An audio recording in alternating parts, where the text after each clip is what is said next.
And the Lord loves the things that we do, but there are also things that we do that He hates. We'll study the book of Malachi. And we will learn from the good things and the bad things that the people did during that time. After the Babylonian captivity, the people were allowed to return to Jerusalem and the temple was rebuilt, but the quality of people's worship had gone to shamefully low levels. Siguro dahil sa effect ng Babylonian captivity and because of the people's attempt at reorganizing their personal lives, na prioritize nila yung mga personal na buhay nila, bumaba ang uri ng worship. And God began to hate what the people were doing, even the people's offerings. The people were just going through the motions of worship para lang mairaos, pero hindi para talaga sumamba. Ang ating kayong pag-aaral, offerings that God hates. And we will be taking it from Malachi 1. I want you to bow down your head and pray for someone near you in this hall, that the Lord may bless very personally. Pray for someone. Maaaring kilala nyo o hindi, katabi nyo o malayo ng konti. But let the Lord's blessings be real in people's lives. Silently pray for one another.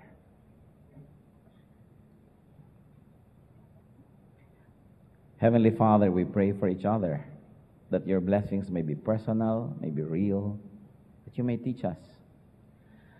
That as we gather before you, O God, you may find our hearts willing to worship, willing to be taught, willing to be ruled by you. So we surrender ourselves. Dalangin namin, Panginoon, makapangyari kayo. Turuan niyo kami mula sa mga kasaysayang matagal nang nangyari. Pakita niyo sa amin ang mga katotohanan dito that are universal, that we may learn from, that can teach and modify our behavior. Hinihiling namin, Panginoon, that you may make your words powerful and that you may make our hearts fertile grounds for your words. Speak to us. We are your people. We seek no human voice but yours. Lead us and teach us. Give us very personal applications for the words that we will share today. Lead us, Father. Speak. In Jesus' name we pray. Offerings that God hates. Meron bang mga ganon? Mga offerings na kinakamuhian ng Diyos. Malachi is a very interesting book. It was written by what many people consider to be the prophet called Malachi. That was his name, or that was the title. That was the title that was used on the writer of this book.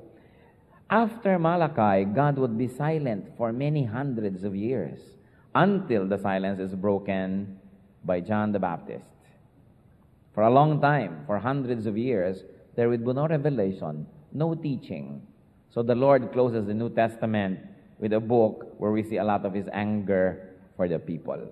And God would remain silent for a long time, for centuries, until that silence was broken by the voice of the one crying in the wilderness, John the Baptist. Malachi 1, verses 1 to 5, opens with an oracle. An oracle, the word of the Lord to Israel through Malachi. I have loved you, says the Lord. But you ask, how have you loved us?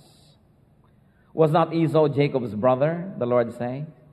Yet I have loved Jacob, but Esau I have hated, and have turned his mountains into a wasteland, and left his inheritance to the desert jackals.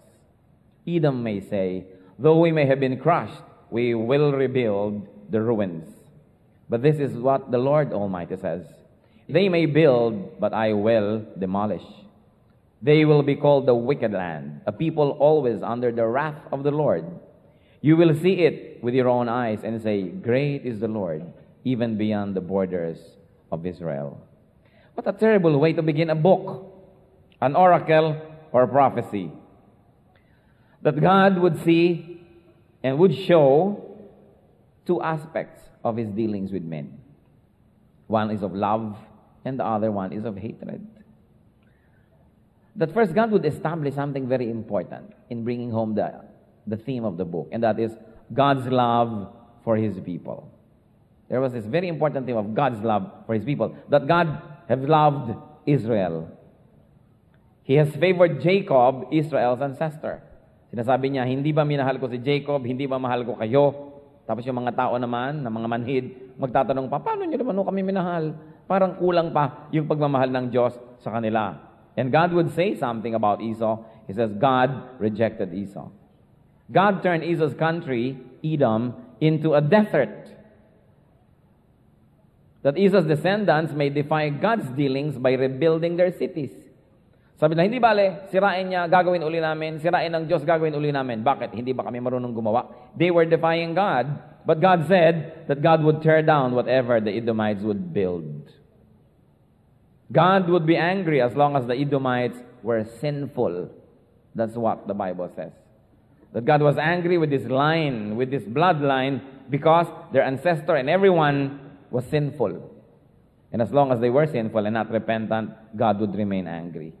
So ang ginagawa nila, imbes silang lumapit sa Diyos, imbes silang magsisi, imbes silang magbago, sinasabi na lang nila, we will rely on ourselves. Whatever God destroys, we will rebuild again, and we will rebuild again, and we will rebuild again. And God said, keep on building, and I will keep on tearing down what you build. Even now, this happens. God who loves also hates. He hates sin. God who loves righteousness hates unrighteousness. You cannot love without hating, because you've got to hate the opposite of the one you love. And so God is angry at sin and is angry at all kinds of unfaithfulness and all kinds of filth. So God was saying in the first opening lines of Malachi that He would assert, that God would assert His omnipotence, His majesty, His reputation, His honor, and His glory. That God would assert His glory despite the Edomites' defiance. This was the opening. But then God would go to the main theme of what He wanted to say. In-establish lang niya kung sino siya, marunong siyang umibig, marunong siyang magalit, marunong siyang magbigay ng gantimpala, at marunong din siyang magparusa. To establish a more important message, because God, in this book, was displeased. We see here a God who is terribly displeased. So let's take a look at God's hatred for the people's offerings. God hated something that the people were giving Him. That would be Malachi 1, 6, and so on. A son honors his father, and a servant his master. If I am a father, where is the honor due to me? If I am a master, where is the respect due me? Says the Lord Almighty. It is you, O priests, who show contempt for my name. Ang ganda nga naman na sinasabi niya, ako ang tatay, binibigyan ng honor. Ang master, binibigyan ng honor. O ako ngayon, tatay niyong lahat, Lord God Almighty, nasan yung honor na binibigyan niyo sa akin? Sabi, at kayo pa, mga leaders ng church, mga priest pa, kayo pa, ang nagpapakita ng pagbaliwala ninyo sa aking pangalan. Ano nga ba ang reklamo ng Diyos dito? But you ask, how have we shown contempt for your name? You place defiled food on my altar. But you ask, how have we defiled you? By saying that the Lord's table is contemptible. When you bring blind animals for sacrifice, is that not wrong? When you sacrifice crippled or diseased animals, is that not wrong?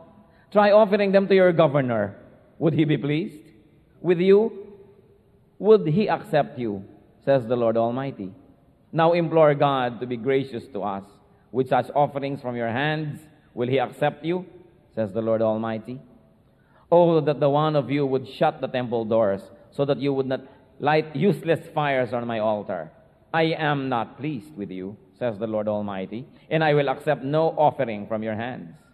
My name will be great among the nations, from the rising to the setting of the sun. In every place, incense and pure offerings will be brought to you my name, because my name will be great among the nations, says the Lord Almighty. But you profane it by saying of the Lord's table, it is defiled, and of its food, it is contemptible. And you say, what a burden, and you sniff at it contemptuously, says the Lord Almighty. When you bring injured, crippled, or diseased animals and offer them as sacrifices, should I accept them from your hands, says the Lord God?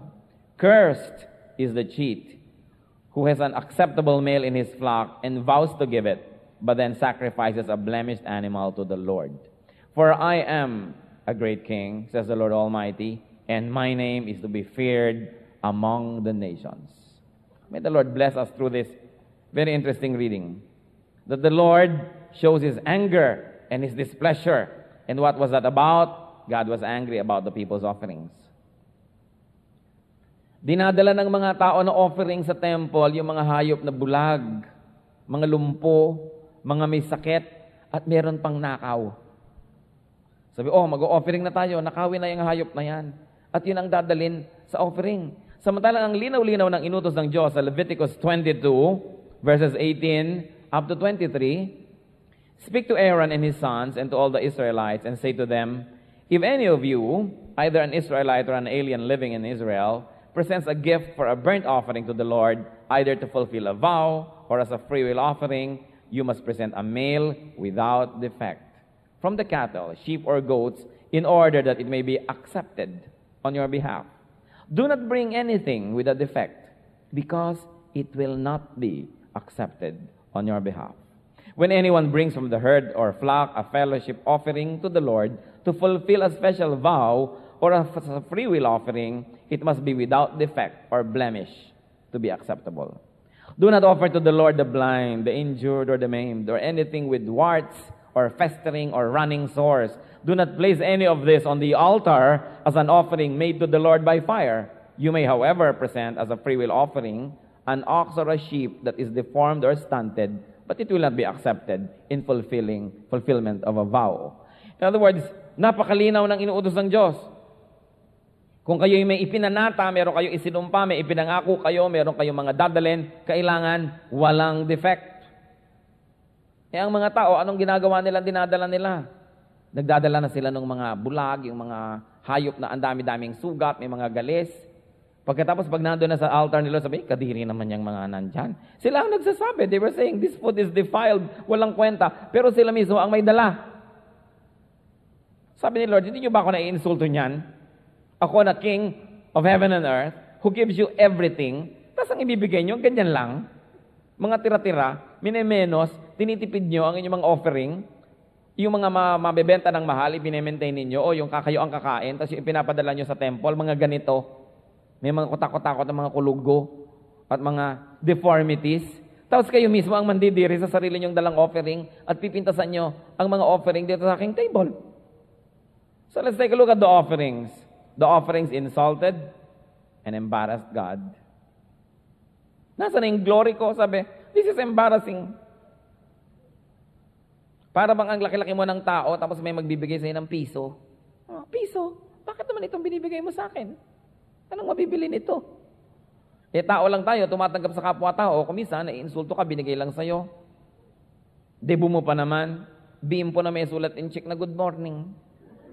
Ito lang. Wala na bang iba? Ano pa yung Diyos who is King of heaven and earth? Sabi mo, ganito ba ako ka-cheap? Ganito lang binibigay nyo? And yet the people were cheapening their worship. So the offerings express contempt of God's altar. Iyon lang ang contempt of human court. Malaking bagay na yun. Pwede ka na makulong Iyon pang contempt of God's altar. Hindi yata yun biro. Yung offering ng mga tao, it was equal to saying, what's so great about the Lord? Pwede na yan. At alam nyo, yan ang sakit ng mga Kristiyano hanggang ngayon. Yung bang, pwede na ito. Kakanta, hindi memoryahin ang kanta, pwede na yan. Sasayaw, hindi nagpa-practice, pwede na yan. Mag-o-offering, sila-pula-po ang ilalagay sa offering, pwede na yan. Diba? Tapos yung mga 3 personas, laging dinadala sa Rustans. Tapos yung mga si Bonifacio, pwede na yan sa offering, si Rizal. No? So, pwede na yan. Hanggang ngayon, sakit yan ng mga tao. Sabi ng Diyos, nakaka-insulto kayo Ano ako, Diyos ng barya-barya? Diyos ng ganyan-ganyan lamang? People, through their offerings, dishonored God. They dishonored God. Sabi, subukan nyo ibigay sa inyong mga gobernador kung tatanggapin yung binibigay nyo. At kung makakakuha kayo ng pabor sa mga gobernador nyo dahil yan ang binibigay nyo. Tapos ako, na Diyos na nasa langit, ganyan lang. How can your offering be acceptable to the all-powerful God? So the offering also displeased God. It was a source of terrible agony and displeasure that God was being insulted by the kind of offerings the people were giving Him. So the offerings, because of that, were useless and unacceptable. And to top it all, the offerings were counted as sin. Sabi, akala nyo ba hindi kayo nagkakasala sa offering nyo? Kasalanan yan. I demand the best. I deserve the best. Tapos ganito, kasalanan ang ginagawa nyo. At ano pa po ang nagpalala sa problema ng bayan? The people were complaining. The people considered offering to God a burden. Sabi niya sa verse 13, sabi ni Lord, and you say, what a burden! And you sniff at it contemptuously, says the Lord Almighty. Nabibigatan pa kayo ngayon, nagre-reklama pa kayo na nag-offering. Para ngayon din ang mga tao, naku, ang hirap-hirap na ng buhay. Meron pang donasyon, wala bang libre? Ang mga tao, lagi na lang gusto kabig ng kabig. Pagka sa Diyos, hingi ng hingi. Pagka magbibigay na, ang kukunat. Lagi na lang, wala bang libre, wala bang discount. Puro ganon. Sabi ni Lord, at sasabihin niya pang, what a burden. Paano kayo nababurden sa binibigay niyo sa Diyos? Lahat naman ng tinatangkilik niyo, galing lang sa Diyos. You were born with nothing, and you will die with nothing. You brought nothing into the world, and you cannot take anything out of the world. Everything that you enjoy now is just a gift from God. So why will it be a burden to give back to Him? Sabi ni Lord, nakaka-insulto kayo. Reklamo kayo ng reklamo. And even now, many people do that. Reklamo ng reklamo. Merong ministry, nagre-reklamo. Merong duty, nagre-reklamo. Ano ba naman dito? Ang hirap-hirap naman dito. Wala na yatang tumutulong sa akin. Mga nanay-nanay na may dalang anak, ano ba naman dito? Saan ba talaga ang anak ko dadala na Sunday school? Reklamo ng reklamo. Pasalamat kayo, may Sunday school lang yung mga anak. Puro na lang kumisa ng mga tao, personal convenience lang nilang iniisip. Meron pang mga nagre-reklamo, Pastor, pagka naman nagwa-worship, naaabala ako sa mga dumadating na late, dumadaan pa ho sa likod ko. Di pumunta kayo sa gitna, para walang dumadaan na sa likod nyo. Paano? Uupo kayo dyan sa mga dulo. Gusto nyo madaling pumasok, madaling lumabas. Ang dami pang bakante doon sa loob. Pero siyempre, dadaan lang kayo. Alam nga namang lumipad siya patungo doon sa loob. Tapos magre-reklamo kayo pag nadadaanan. Alam nyo ba, ayaw na ayaw ng Diyos ang reklamo? Especially in His temple, especially during worship. Yung puro complaint. Wala namang air conditioning, wala namang ganito, walang ganyan. Pag magwo-worship na kayo, alisin nyo yung mga complaint because God hates grumbling. Pati ang mga Israelites na nagre-reklamo, pinadala niya ng ahas. Tukayin lahat yung mga reklamador. Minsan, ibig-ibig ko na rin maglagay ng mga ahas dyan sa ilalim na yan. Yung mga turuan ba, yung tinutuka lang yung mga reklamador. Mga tao, puro complaints. So God hated this all. God hated the form of the offerings. Mga defective, God hated the spirit of the offerings. Para lang bang obligado, half-hearted, walang joy, walang pagkukusa. And God hated the complaints behind the offerings. Nabasa niyo naman yung scripture. Hindi ko na kailangang imbentohin. Akala natin lagi para ang Diyos ay yung bang cuddly, nice grandfather with white hair dito na kahit ano na lang gawin nating mga kapilyohan. Ang pilyo mo naman, ang cute mo. Hindi ganun. Marunong magalit ang Diyos. Marunong siyang ma-offend. At ano nangyayari? What was God's response to the unacceptable offerings? Of course, rejection of the offering and of the people. He rejected them all. Verses 9 and 10. Now implore God to be gracious to us. Yun daw ang prayer ng mga tao. With such offerings from your hands, will He accept you? Says the Lord Almighty. At ang lakas ng loob niyong manalangin. At ang lakas ng loob niyong magdasal at humingi sa Diyos. Sabi, sa palagay niyo ba, sa ginagawa niyo sa akin, didingin ko mga dasal niyo? Ang kapal niyo. Kulang na lang ganda na sabihin ni Lord, meron pa kayong sikmura na humingi. Sabi niya, now implore God to be gracious. Sabi, with such offerings from your hands, do you think I will accept you? Oh, that the one of you would shut the temple doors so that you would not light useless fires on my altar. I am not pleased with you, says the Lord Almighty, and I will accept no offering from your hands. Sabi ni Lord, bakit di nyo na lang isara yung temple? Ilak nyo, ikandado nyo, huwag na lang kayong pumasok, huwag na lang kayong maglagay ng apoy para doon ilagay ang offering. Kasi kahit anong gawin nyo, hindi ko na matatanggapin. Nagsasayang kayo ng pagod nyo. Isaran nyo na lang, maglimutan na tayo. Inyo na yung inyo, akin yung akin. Laban kayo doon.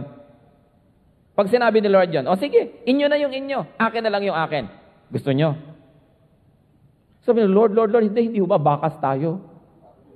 Siyempre, gusto natin kabakas ang Diyos. At panalo ka kung kabakas mo siya, dami niyang binibigay. Pero bakit yung iba, ayaw nila magbigay? Yung akin, tapos hingi ka ng hingi sa Diyos. Baka gusto mo, sige, sige, hiwalay na lang, kanya-kanya. Ganyan ang nangyayari sa maraming tao, mga kapatid. Ba't natin ito pinag-aaralan? Kasi nagre-repeat pa to eh. Hanggang ngayon, ang mga tao, reklamador, ang mga tao, hindi magbigay ng best, kung ano na lang, mairaos na lang, pakitang tao na lang, tapos may reklamo pa. Pero ang lakas ng loob magdasal. Pag nawala ng preno yung sinasakyan, ang lakas ng loob magdasal. Sabi ni Lord, ba't ka nagdadasal? Nag-offering ka ba? Ba't ka humihingi ngayon ng preno? Pagka nagkasakit na at eto na ngayon, inaagaw na ni kamatayan, dasal lang dasal. Sabi ng Diyos, hingi ka ng hingi. May pinatago ka ba? Nasaan ang binigay mo? Withdraw ka ng withdraw, may dineposit ka ba? Actually, this is what the verses are saying. Napaka-polite lang ng language. Pero yun na rin ang laman. So, what was God's response? Rejection. What else? Displeasure. Kumisan nga, aso lang, ayaw mong inisin, baka kakagatin. Amo mong tao, ayaw mong inisin, baka ka-demote. Bakit mo iinisin ang Diyos? Anong laban mo doon? Naiinis siya sa mga walang kwentang offering. At ano pa ang kanyang response? Curse for the cheater and the unfaithful. Cheating ang tawag niya doon. Kasi ang hinihingi naman ng Diyos, kanya rin, galing sa kanya. Sabi sa verse 14, cursed is the cheat who has an unacceptable male in his flock and vows to give it, but then sacrifices a blemished animal to the Lord. For I am a great king, says the Lord Almighty, and my name is to be feared among the nations. Sabi, may sumpa sa mga mandaraya. Yung mga taong nagpapalit ng isip, sinabi na, ay, ang ganda naman itong ipinanganak na aking flock, i-offer ko kay Lord. At nung lumaki, ay, sobra palang maganda, parang sayang. Wala ba tayo diyang medyo may kapansanan? At yun ang ibibigay. Pinanghinayangan. Marami mga ganun kumisan. Gagawa ng commitment kay Lord, pagka spiritually high, tapos mamaya, kukubabawa ng mga espiritu, manghihinayang. Hindi tinutupad ang kanilang mga pangako. Hindi tinutupad ang kanilang mga pledges. Kinakalimutan ng mga sumpa sa Diyos. Nanunumpa lang pagka nasa panganib o may kailangan, pag guminhawa na, kalimutan na, sabi, Lord, joke only. Dahil lumampas na sa peligro. Maraming ganon, pag lampas na sa peligro, joke only na lang yung kanilang mga pangako sa Diyos. Nalilimutan. Sa palagay nyo ba, nalilimutan ng Diyos? No. Sabi niya, my name is to be feared among the nations. Huwag kayong makikipagbiruan sa akin sapagkat hindi ako nakikipagbiruan. Parang ganon ang sinasabi ni Lord. So, God's glory, God's faithfulness, and God's love demands the best offerings. Hindi tayo nagbibigay sa Diyos when we are giving the best offering. Tayo'y nagsusukli-sukli lang ng kanyang kabutihan. Nagbabayad-bayad. Hindi kayang bayarang buo, pero nagbabayad-bayad. In the best of what we can do. Kuminsan, mahirap sa mga preacher ituro ang ganitong mga bagay. Nagmumukhang parang self-serving naman yata yan. Baka gusto lang niya mag-fundraising. But this is the Word of God. And you cannot deny the people these wonderful truths. Marami kasing mga tao naghihirap. Maraming tao hindi nila natatanggap ang blessing. Ang natatanggap nila, sumpa. Just because they don't know na ang ginagawa nila, kinakamuhian pala ng Diyos. Dapat imulat ang mga tao. Dapat nilang malaman na kadalasan sa ating mga paghihirap, sa ating mga miseries, tayo yung manufacturer. Tayo yung author. Sapagkat kung gusto kang pagpalain ng Diyos, napakahirap ba nun para niya hindi magawa? Pag gusto ng Diyos, walang nakakapigil. Pero pag ayaw ng Diyos, walang nakakapilit. So ang tanong, nasan yung blessing ni Lord? Di ba ang yaman niya? Ba't ang hirap ko? Bakit ako hirap? Bakit ako pagod na pagod? Bakit walang mangyari? Eh, hindi ka bine-bless? Mahirap bang maintindihan yon? Kasi kung gusto kang i-bless, madali sa Diyos yun. Ngayon, kung hindi tayo bine-bless, magtanong-tanong tayo, maramot ba ang Diyos? Hindi naman. Mahirap din ba siya? Hindi naman. Eh bakit? May problema kaya siya? O ako ang may problema? Pero madalas kasi, bihirang-bihira naman sinisisi natin ang ating sarili. Kadalasan sinisisi natin ang iba. Yung sisisihin mo ang economy, sisisihin mo ang presidente, sisisihin mo kahit Diyos. Pero ang point, kung gusto ng Diyos na padalang ka ng pagpapala, walang makakapigil. So pag wala yung pagpapala, magtanong-tanong ka, Lord, bakit po? So niya, tanong ka pa. Parang hindi mo alam. Di ba? Na ang kurikuripot mo. Ang reklamo mo, ang ganyan-ganyan mo sa buhay, hindi mo ko ino-honor. So why will I honor you? Napaka-importante po, tingnan natin ating sarili. Siguro meron namang mangilan-ngilan na napaka-godly, napaka-righteous, tapos mahirap pa rin yung nangyayari sa buhay. Baka naman trial, pero paminsan-minsan lang yung trial. Kadalasan chastisement yan.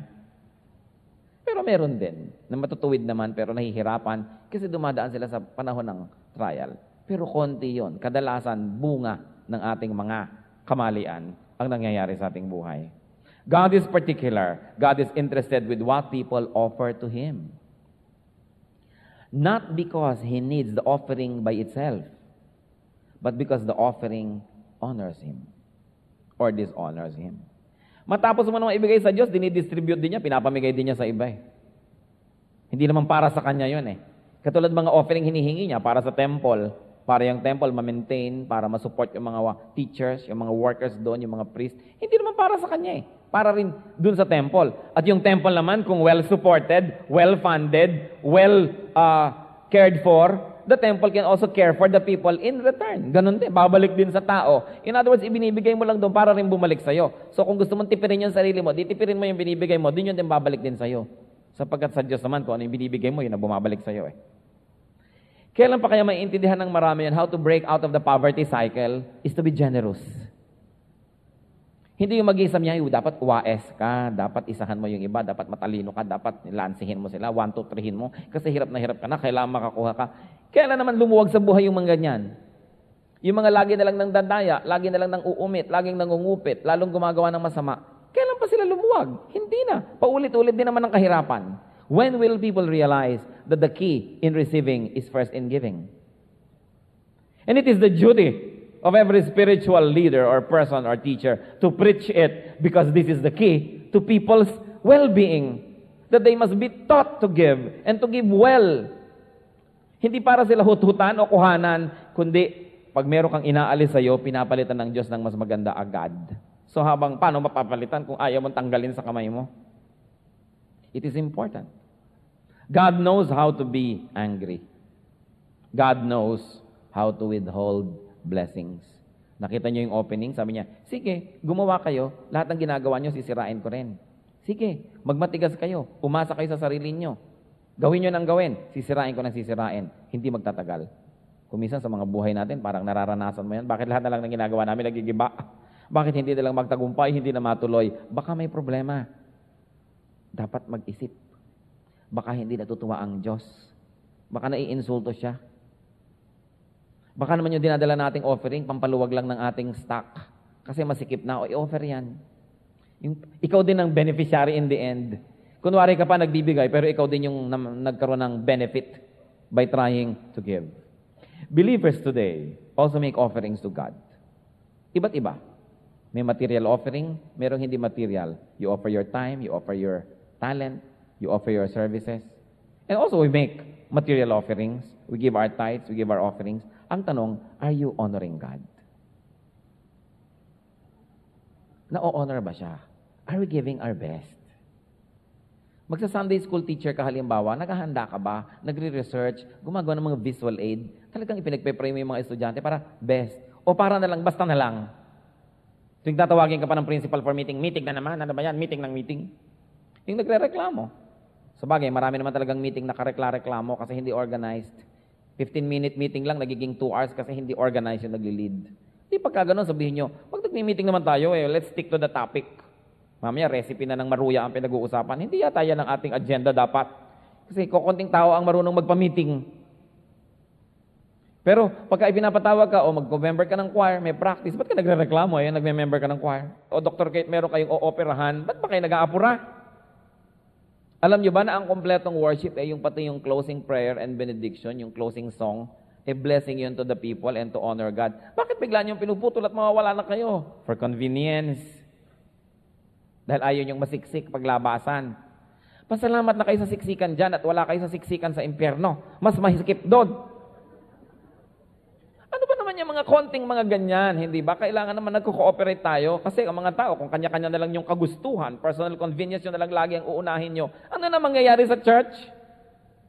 Kung bawat isa ay Diyos at Diyos-Diyosan, yung gusto niya ang masusunod, ano na mangyayari?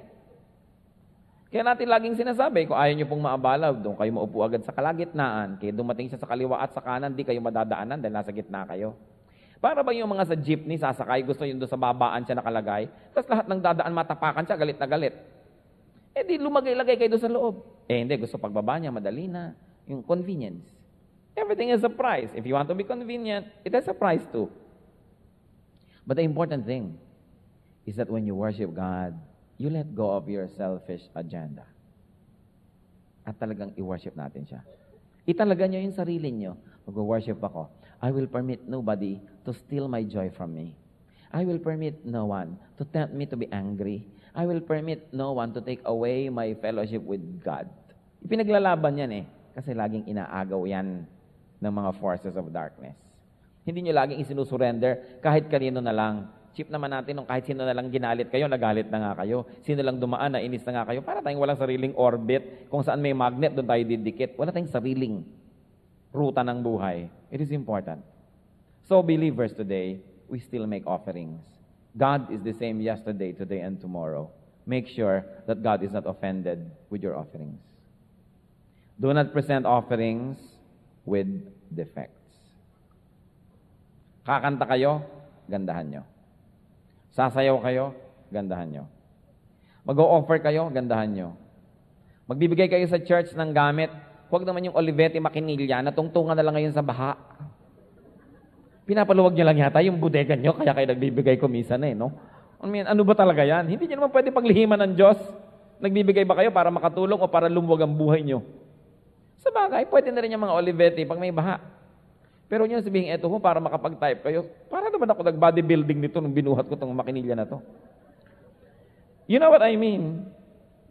Na pinapaluwag nyo lang ang sarili. Hindi talaga nagbibigay. Alam nyo ba? Palilalag ba natin ang Diyos? No. Do not give offerings with defects. Kung meron kayong, Pastor, may ipapadala ho akong electric fan sa church. O sige ho. Daig pa ang hapon, baw ng baw. Ano ba namang electric fan ito? Kusang lumilipad, baka tamaan ka, matapyas pa ang ulo mo. Ano ito? Donation? Matetanong kami dito. Mag-isip-isip naman kayo. Dahil ang Diyos na-offend. Hindi ko alam kung bakit ganon, pero ang Diyos, ganon niya kamahal yung church. Kahit pa nga yung church imperfect, kahit pa nga maraming mga kamalian tayo, marami tayong, pero mahal na mahal ni Lord yung church. Ganon na lang ang pag-iingat niya, na yung nagiging blessing sa church, bine-bless niya, pero yung mga ganon, may curse pa. Because the church is the body of Jesus. Wala kayong maiimbentong human association or grouping more sacred than the church. Because the church is the body of Jesus. Sabi niya, this is my body of which I am the head. So yung body na yan, kahit marami tayo kumisang kakulangan, pero mahal yan ng Diyos. Mahalin natin. Pag malasakitan, let's do our best. Let's give our best. Think of what you can do for your church, not always what this church can give to you. Baligtarin naman ang ating mga paradigm nang makatakas tayo dito sa mga poverty, mga difficulty, mga misery. Kasi baka hindi natin alam, ito palang pinagmumulan that God does not like our offerings. Na-o-offend siya. Kuminsan, di ba, tayo man tao, may ipinadala sa'yo, kuminsan nakaka-insulto. Bakit ako pinadala nito? Tulad ng kinukwento ko sa inyong missionary, mag-asawa. Pinadadalan sila ng mga damit na. O sige, pinagtsatsagaan nila, sige. Pero talaga namang lumaglag ang luha nila, minsan tumanggap sila ng mga tea bags na gamit na. I'm talking about real life here. Na gamit na, pinatuyo, ipinadala sa missionary. Yung bang, ano ba yan? Hindi mo ba iniinsulto yung amo niyan, yung Diyos na nagpadala sa kanya? Ba't gano'n lang ibibigay mo? Tayo na lang, yung nag-iisip magpadala, oy, may mga pastor, regaluhan natin, puro mga gamit, puro luma na. Ba't hindi makapag-isip-isip na magbigay ng bago-bago? Nakaka-insulto. Mga kawawang tao, bibigyan mo, lagi na lang yung hindi mo na rin kailangan. Ano ba to? Damit o trapo? Hoy, kahit trapo yan, sasabihin niya, YSL yan, pasalamat ka. Trapo na rin. Ano ba yung puso natin, asan? Hindi naman mahirap pag-aralan yung itinuturo ng Bible ng generosity at giving. Paulit-ulit, yun ang tema. Kailan pa tayo tatablan? Na maging totoo, na yung nadidinig natin, maging totoo sa buhay natin. Hindi lang maging ideya. Do not bring substandard and low-quality offerings. And do not complain about your services to God. Magsiserve na rin lang kayo. Sige na. Huwag nang magreklamo. Paulit-ulit sa Bible, kita natin, ang dalawang kinamumuhian ng Diyos, religious hypocrisy, at saka yung grumbling. Ayaw niya ng grumbling. Siya lang, reklamo. Always find something to thank God for. Hindi kayo mauubusan. Pero pag you always look for something to complain about, hindi rin kayo mauubusan. But look, kung naghahanap kayo ng nakakasaya, kung naghahanap kayo ng nakakalungkot, di ba kayo din ang lumilikha kung sasaya kayo o lulungkot? Kaya importante. Make sure your offerings are acceptable, that they are the best, and that they are proportionate to God's supply. Proportionate. He has restored Israel from captivity. He also has restored us from captivity, from darkness.